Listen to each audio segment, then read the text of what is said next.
కడప జిల్లా గోపవరంలో సెంచరీ పరిశ్రమ నుంచి వస్తున్న కలుషిత నీరు తాగి జంతువులు చనిపోతున్నాయని సిపిఐఎంఎల్ లిబరేషన్ పార్టీ జిల్లా స్టాండింగ్ కమిటీ సభ్యులు చంద్రశేఖర్ తెలిపారు. ప్రజలు, కార్మికులకు చర్మ వ్యాధులు, లంగ్స్, కిడ్నీ సమస్యలు వస్తున్నాయన్నారు. సెంచరీ పరిశ్రమ కోసం భూములు కోల్పోయిన కుటుంబాలు 1.5 ఎకరా భూమి, ఉద్యోగం కల్పిస్తామని చెప్పి ఇప్పటివరకు ఇవ్వలేదని మండిపడ్డారు.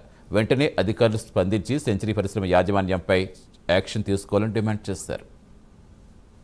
కడప జిల్లా బద్వేలు నియోజకవర్గం గోపవరం మండలం దగ్గర పిపికుంట యువతల ప్రాజెక్టు కాలనీ 1, 2 దగ్గర ఉన్నటువంటి ఉన్న సెంచరీ ప్లేవుడ్ ఫ్యాక్టరీ రావడం వల్ల ఈ నియోజకవర్గంతో పాటు ఈ జిల్లాలో ఉన్నటువంటి నిరుద్యోగులకు అందరికీ ఉద్యోగ అవకాశాలు వచ్చాయని చెప్పేసి చాలా సంతోషపడారు.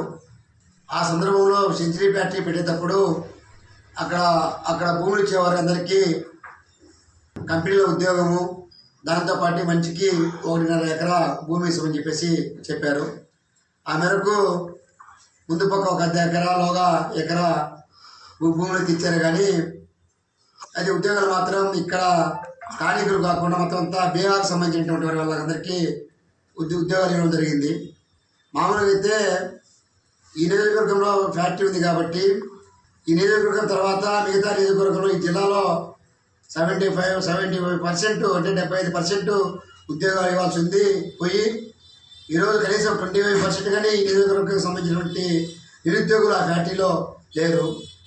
దాంతోపాటు ఎంతో నిరుద్యోగులు ఫ్యాక్టరీ వచ్చినది మా జీవితాలు